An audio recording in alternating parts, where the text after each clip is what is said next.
إن الحمد لله نحمده ونستعينه ونستغفره ونعوذ بالله من شرور أنفسنا وسيئات أعمالنا من يهده الله فلا مضل له ومن يضلل فلا هادي له وأشهد أن لا إله إلا الله وحده لا شريك له وأشهد أن محمدا عبده ورسوله أما بعد të nderuar vëllezër dhe motra musliman, jemi në mësimin ton të dashur fragmente nga jeta e të dërguarit Allahut sallallahu alaihi wasallam. Dhe mësimin e kaluar tham që pejgamberi sallallahu alaihi wasallam kur erdhi në Medinë bëri disa punë të rëndësishme.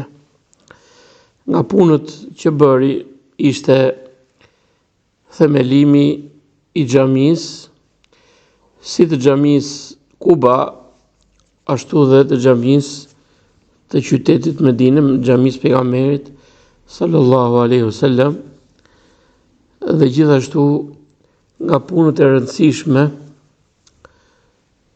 ishte vllazërimi mes muhaxhirëve dhe ensarëve, dhe kjo i bëri besimtarët të jenë një zemër e vetme dhe të jenë të bashkuar pasi ishin më parë të përçarë dhe luftonin kundra njëri tjetrit. Gjithashtu nga punët e rëndësishme ishte marrëveshja që bëri me jehudët dhe vendosi rregulla në shtetin e tij të ri, të cilët përcaktonin detyrat që kishin njerëzit, qoftë musliman apo qoftë jehud apo qoftë idhujtar, dhe të drejtat që kishin. Dhe secili pra jetonte në këtë shtet pashka besimit të tyre të ndryshëm, por u përcaktua kufiri i çdo personi dhe çdo grupi.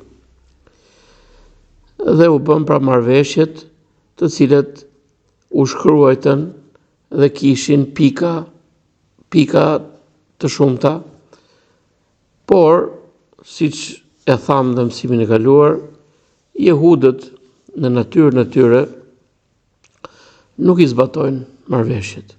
Dhe do vi më mbrapa që i thyen të gjitha marrëveshjet që bën me të dërguarin e Allahut sallallahu alaihi wasallam. Një nga grupet që jetonin në Medinë ishte grupi i idhujtarëve, dhe kishin lidhje me mushrikët, me idhujtarët e Mekës, gjithashtu dhe me idhujtarët arab. Dhe një person i cili quhej Abdullah ibn Ubej es-Seluli, ky person fillimisht nuk u bë musliman dhe kishte një armiqësi të madhe me të dërguarin e Allahut sallallahu alaihi wasallam,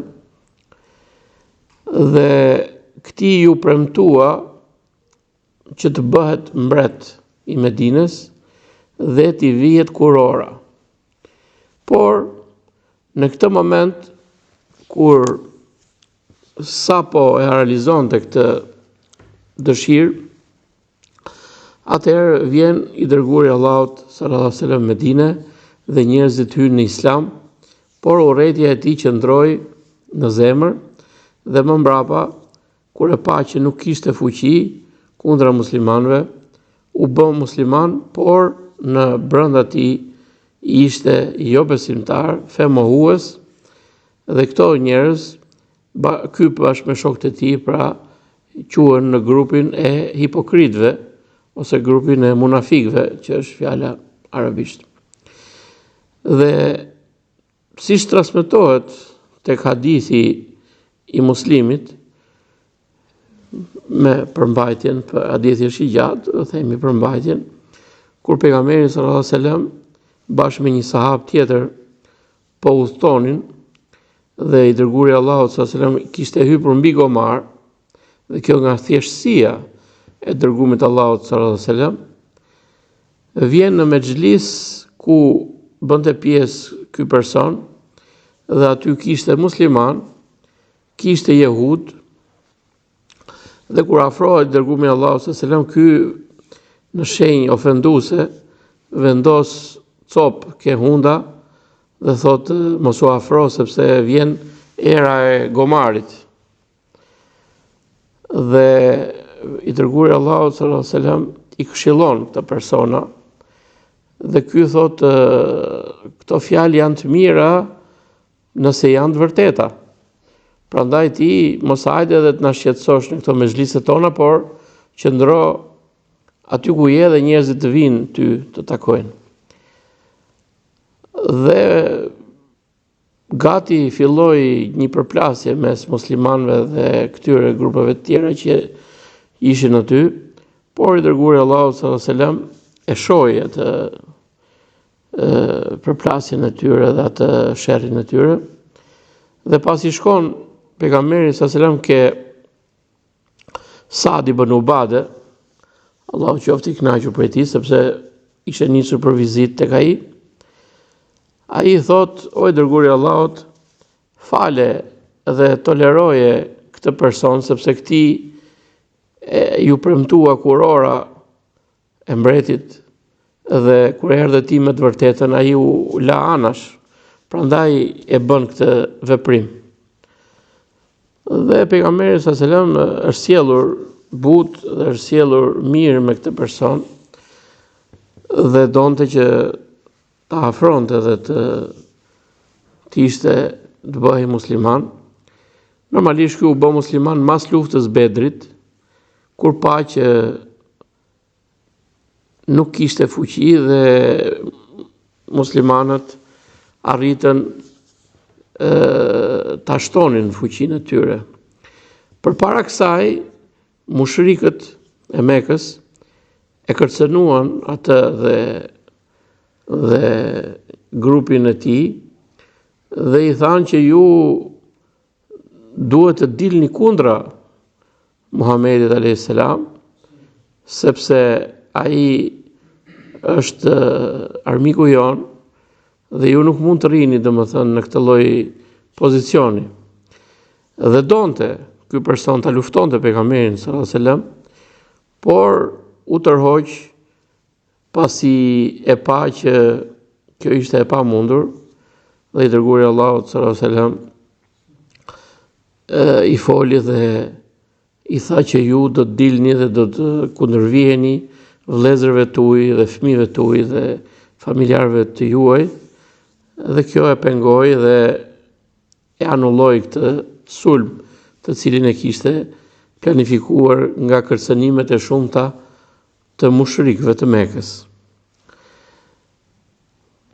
Megjithatë, pejgamberi sallallahu alajhi wasallam deri në fund të jetës së tij, në vitin e 9 të Hijretit, u soll mirë dhe i fali edhe namazin e xhenazës. Derisa Allahu subhanahu wa taala zbriti një ajet ku thot: "Wala tusalli ala ahadin minhum mata abadan, wala taqum ala qabri, innahum kafaru billahi wa rasulihi wa matu wa hum fasiqun." Ke surja Tauba, ajeti 84, thot Allahu azza wa jall: mos u fal për ndonjërin prej tyre që vdes asnjëherë, dhe mos qëndro tek varri i tij pa duke bërë lutje. Ata mohuan Allahun dhe dërguarin e tij dhe vdiqën duke qenë të shthurur ose të prishur. Pra kjo ishte një ndalesë që Allahu subhanahu wa taala e ndalon të dërguarin e tij dhe besimtarët që të falen namazit xhenaze ose të bëjnë dua për hipokritët. Gjithashtu nga ana e kurejshve u shtuan kërcënimet ndaj muslimanëve dhe një nga shembujt është edhe kërcënimi që i ndodhi Sa'd ibn Muadh radiallahu anhu nga Abu Jehli kur ishte në Mekë për të bërë tawaf në Kabe. Ju e dini që mësimet e kaluara kemi parë se si luftoheshin besimtarët në Mekë. Dhe Allahu i madhëruar i kishte urdhëruar ata për durim dhe vetë për mbajtje. Ata luftoheshin me propagandën e keqe kundër atyre, luftoheshin me tortura, luftoheshin me burgosje, luftoheshin me vrasje, luftoheshin dhe detyroheshin të emigronin. Të gjitha këto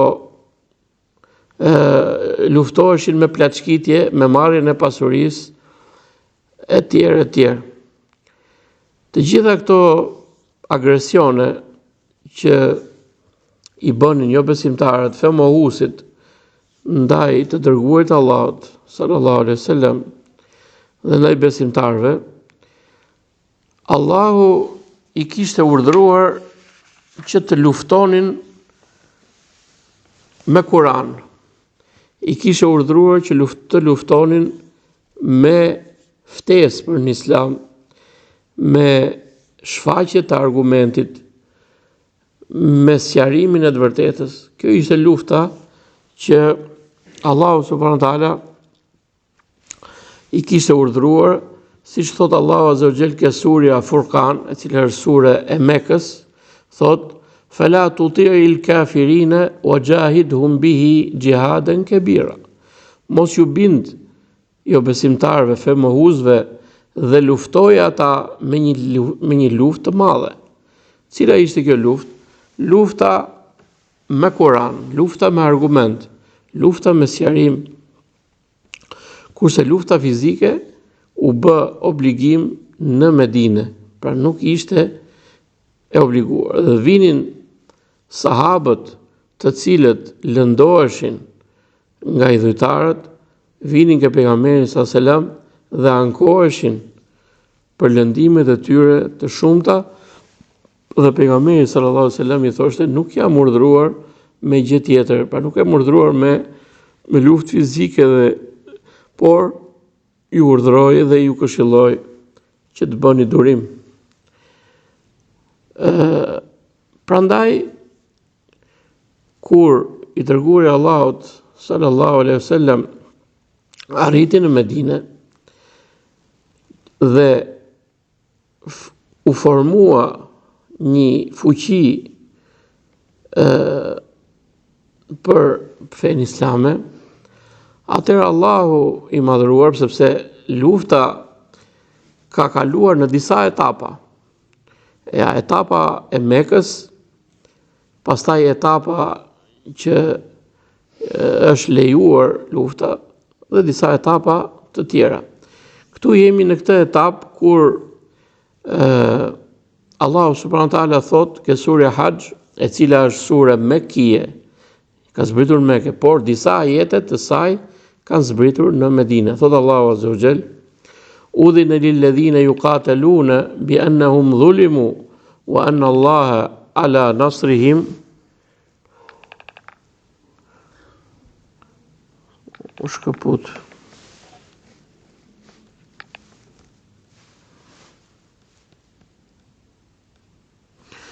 Më falni se u shkëput lidhja si radhën e kaluar, ndoshta e rregullojmë.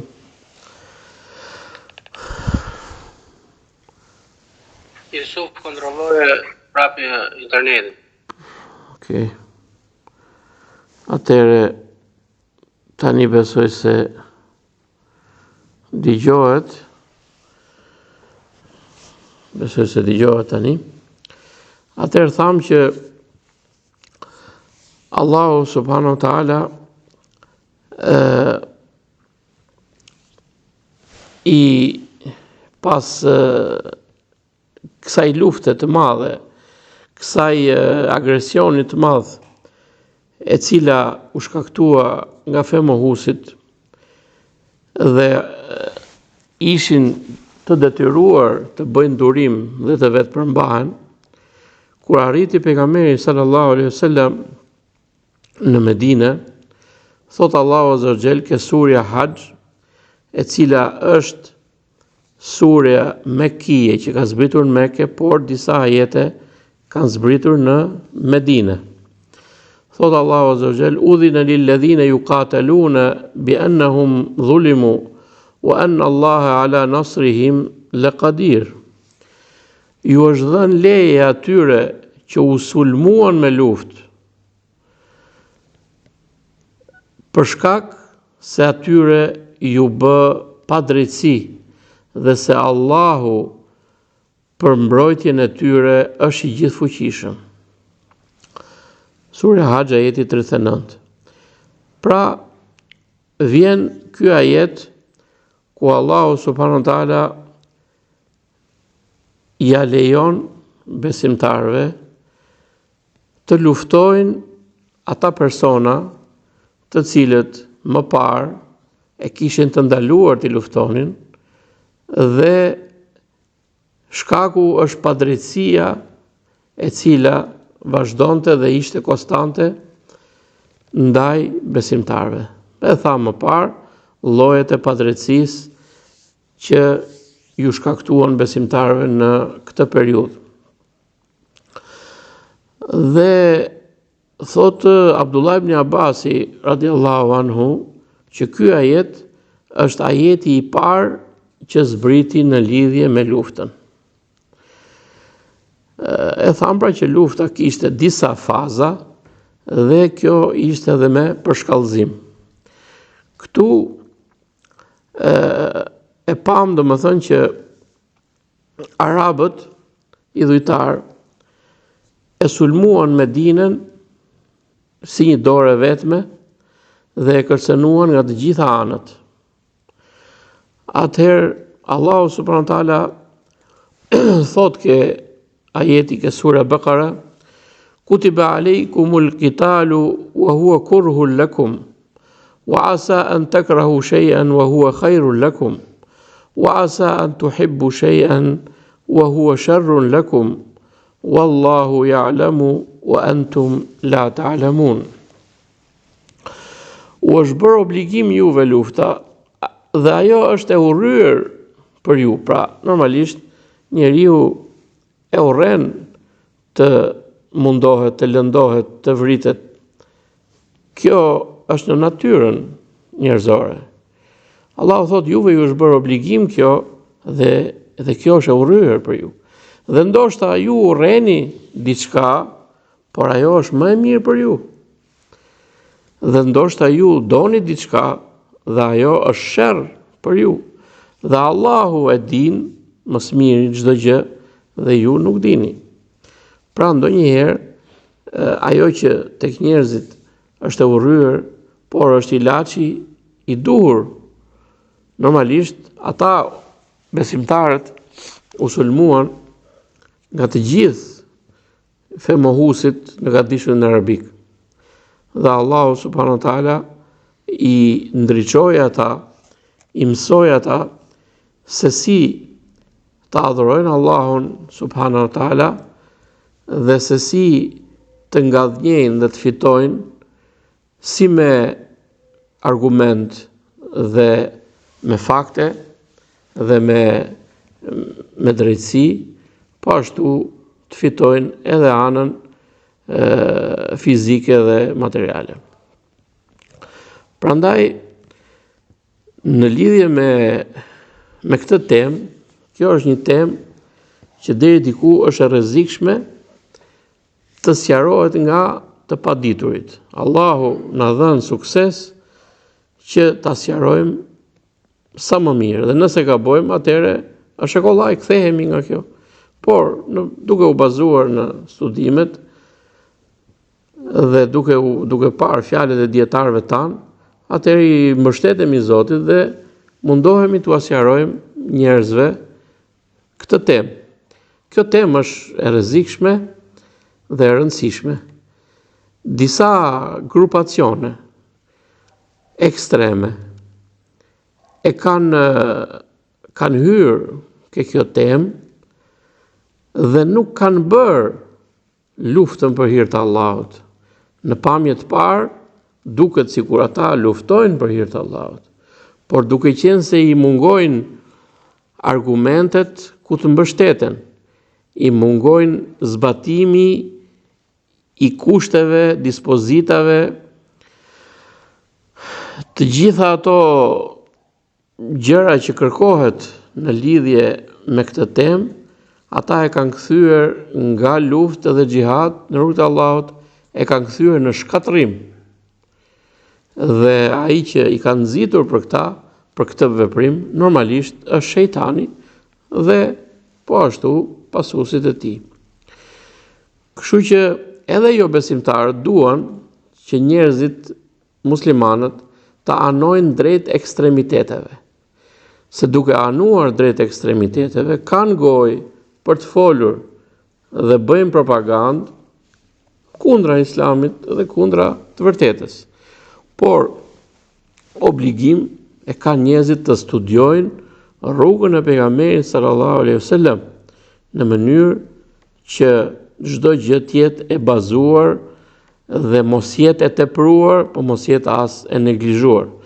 Prandaj Allahu subhanahu wa taala thot në Kur'an: وَإِذَا جَاءَهُمْ أَمْرٌ مِنَ الْأَمْنِ أَوِ الْخَوْفِ أَذَاعُوا بِهِ وَلَوْ رُدُّوهُ إِلَى الرَّسُولِ وَإِلَى أُولِي الْأَمْرِ مِنْهُمْ لَعَلِمَهُ الَّذِينَ يَسْتَنبِطُونَهُ مِنْهُمْ وَلَوْلَا فَضْلُ اللَّهِ عَلَيْكُمْ وَرَحْمَتُهُ لَاتَّبَعْتُمُ الشَّيْطَانَ إِلَّا قَلِيلًا. Surja Nisa, ajeti 83. Thot Allahu i madhëruar: Wa idha ja'ahum, kur u vjen atyre, pra njerëzit të cilët janë të dobët, një çështje e cila është obligim fshehja e saj, dhe ajo çështje lidhet me sigurinë e popullit dhe mas saj vjen mirësia, ose lidhet me frikë, me çështje frike e cila shkakton mos rahati tek njerëzit. Kur i vjen atyre një çështje e tillë që e kanë obligim ta fshehin, edha'u bih, e përhapin atë. E përhapin. Flasin, i thon njerëzve kështu. Walau rudduhu ila ar-rasul, sikur ata ta kthenin atë tek i dërguari, apo tek dietarët prisat, tek prisat e tyre, la'alimahu alladhina yastanbitunahu minhum, do ta din të vërtetën dhe kuptimin e vërtet ata dietar të cilët nxjerrin kuptimin e sakt nga kjo situatë. Walaula fadlullahi aleikum, sikur mos ishte mirësia e Allahut mbi ju dhe mëshira e tij, do të ndiqnit shejtanin përveç një pakice.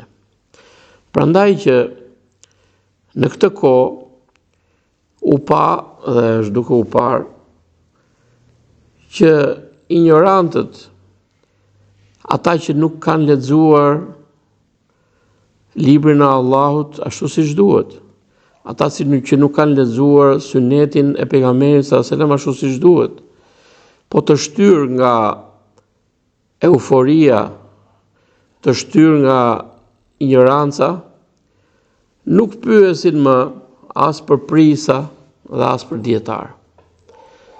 Dhe grupacioni Vllazëria Muslimane, Ikhwanul Muslimin, është një nga këto.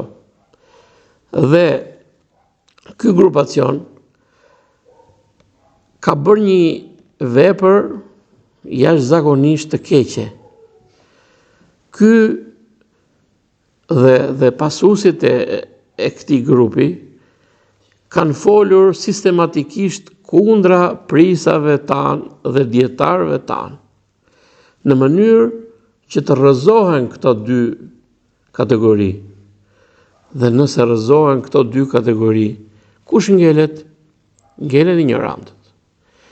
Dhe ignorantët mund t'i bësh si ajo plastelina, ose si ai brumi, që i kthen si duash. Por, duke qenë prezent kategoria e prisave dhe dietarëve, atëherë ignorantët nuk shtohen siç kanë dashur ta bëjnë dhe gjithmonë kanë tentuar dhe në disa raste edhe ja kanë dalë qëllimit, Allahu na ruaj, që t'i largojnë njerëzit nga dietarët. T'i largojnë njerëzit nga dietarët dhe t'i bëjnë fanatik mas partisë tyre dhe mas grupit të tyre. Dhe t'i bëjnë fanatik mbas atyre pseudo thirrsave që janë bësi ato kërpudhat mas shiut, Allahu na ruaj, dhe emrat e dietarëve tanë të mëdhenj, të cilët e kanë marrë fenë brez pas brezi të sakt, që nga sahabët, e tabiinët, e baj tabiinët, e me radhë brez pas brezi, të bëhen të harruar. Të mësimet e dietarëve të mëdhenj prezantonin 5 veta, prezantonin 7 veta, prezantonin 10 veta. Dhe ne i kemi parë me sytë tonë. Dhe falenderojmë Allahun e madhëruar që na ka mundësuar që të prezantojmë tek shumë nga dietarët e mëdhenj të kohës son. Dhe shikonim se si ke këta persona të devijuar që i kanë thirrur njerëzit në shkatërrim dhe jo në xhihad. Se xhihadi vërtet nuk është ai që propagandojnë ignorantët, dhe ka parë bota me sytë e tyre se çfarë shkatërrimi kanë bërë në botë dhe në tokë. Mësimet e tyre mbusheshe komplet territori deri dhe oborri. Ke mësimi dietarëve uleshin 5 veta, 7 veta, 8 veta. Ka pas raste edhe 1 vet.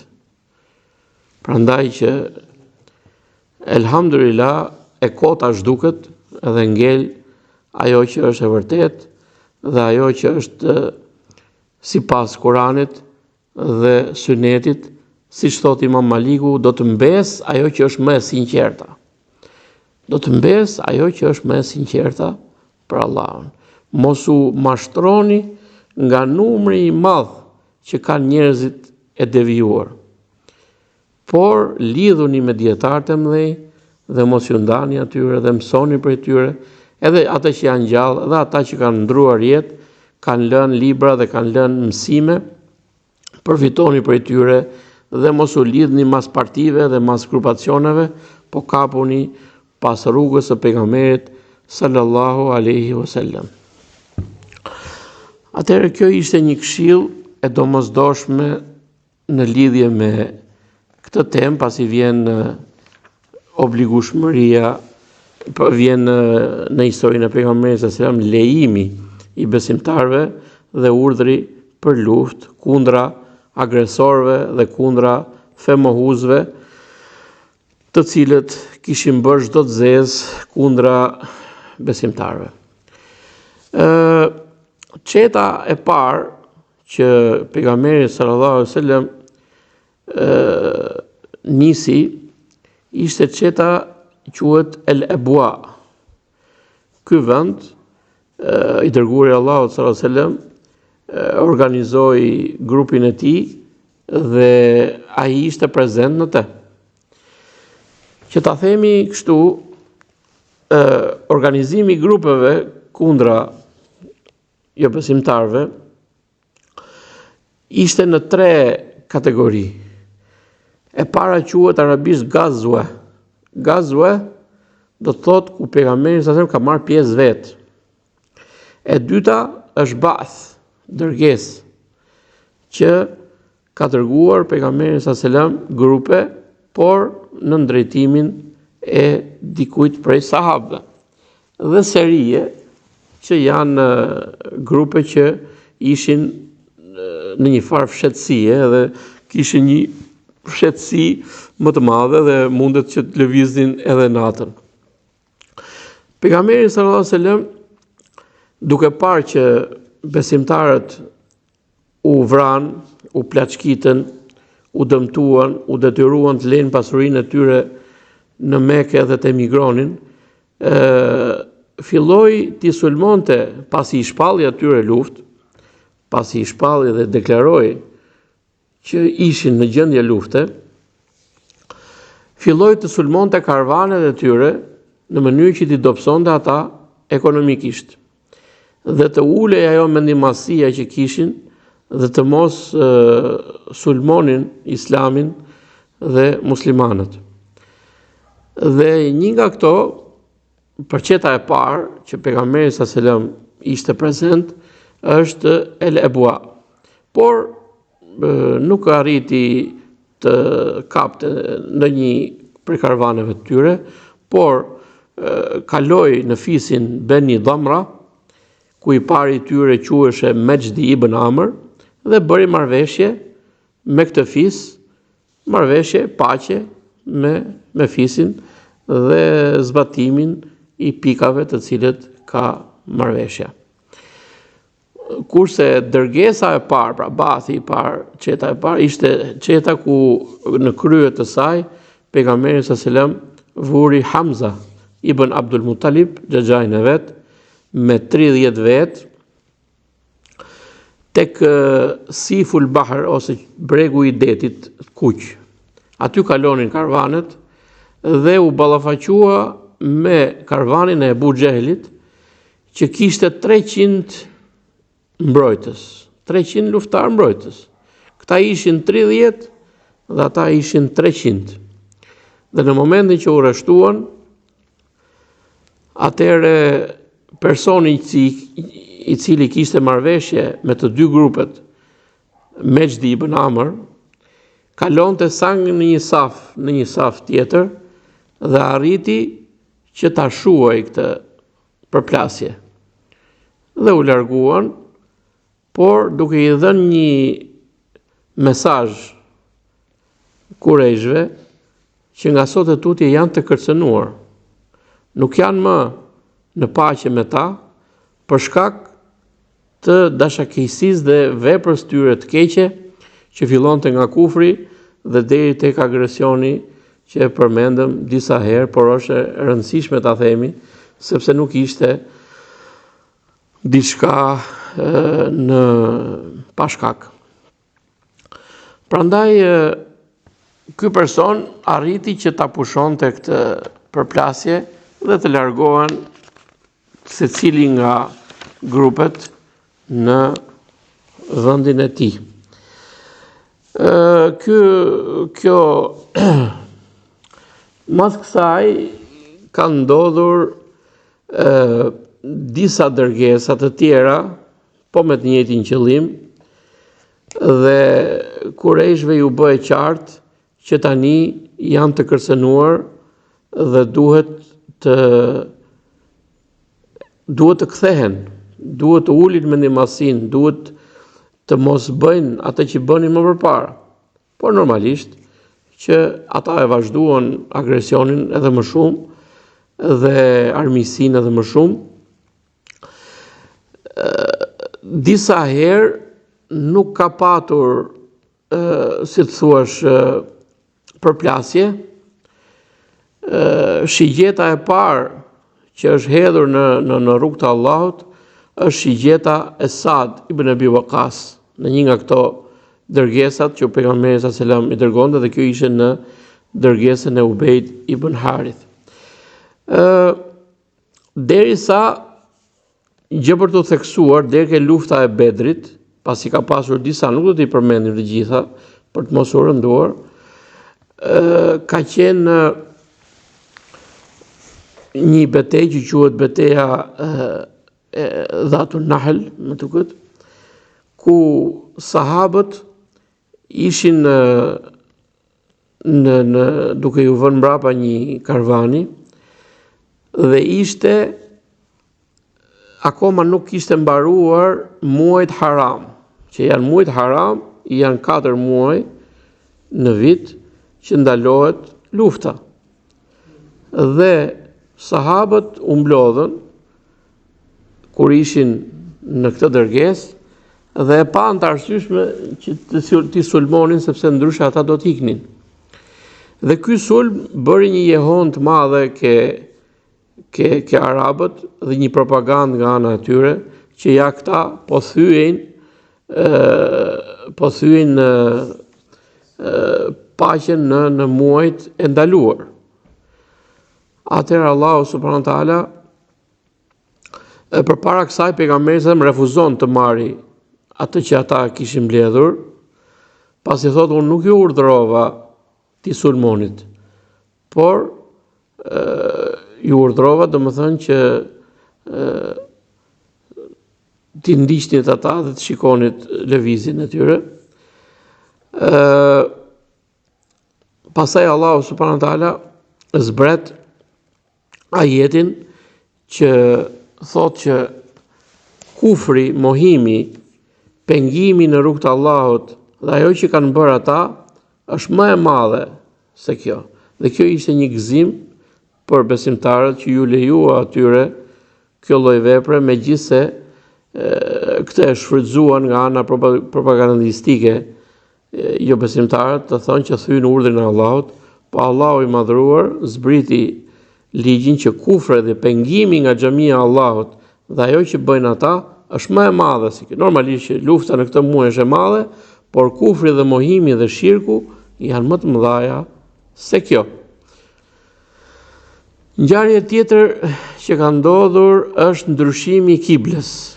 Pra para luftës Bedrit, ndryshoi kibla. Ishin të urdhëruar që të drejtoheshin nga xhamia Aksa, nga Beitul Maqdis, dhe Allahu subhanahu wa taala urdhëroi besimtarët pas disa muaj, më sa më kujtohet ishin 18 muaj, që u falnin në Medinë, në krahun e kundërt të Mekës, u falnin nga veriu. Atëherë Allahu subhanahu wa taala e urdhëron pejgamberin e tij që të ndryshojë kiblën nga Beitul Maqdis drejt Kabes. Dhe këto ishin disa nga ngjarjet përpara se të flasim për betejën e Bedrit, dhe me lejen e Allahut madhëruar do ta trajtojmë mësimin e ardhshëm. E lut Allahun e madhëruar që të na fali nëse gabojmë në fjalën tonë dhe të na japi njerëz sinqert që të na i rregullojnë në mënyrë që feja e Zotit të jetë sa më e pastër dhe kuptimi i marr nga njerëzit të jetë sa më i pastër. Kjo është e rëndësishme dhe nuk është e rëndësishme ajo egoja jon. Nëse jemi gabim, atëherë themi jemi gabim. Kështu duhet ta mësojmë veten, se ndryshe as nuk do flasim dot dhe do bëhemi si të mbyllur, por i përsosur ne nuk jemi të përsosur. Ajo që është e rëndësishme që e kemi thënë gjithmonë, ta mësojmë veten që edhe t'i ftojmë njerëzit në Islam, po edhe të pranojmë nëse gabojmë. Edhe kur gabojmë, duhet të themi që kjo fjali ishte gabim, ama 99, elhamdulillah janë mirë, një ishte gabim e rregullon, ose ai sa bëhen për gabime.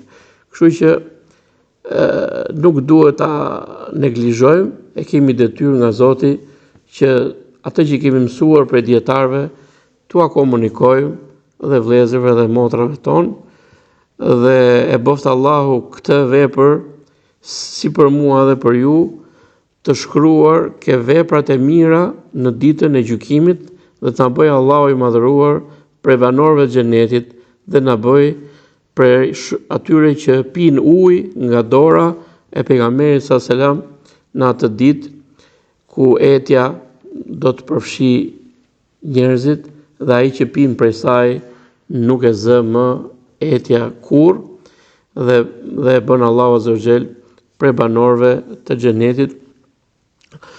Allahu është përbleft me të mira. Subhanakallahumma bihamdik, Ashhadu an la ilaha illa anta astaghfiruka wa atubu ilaik.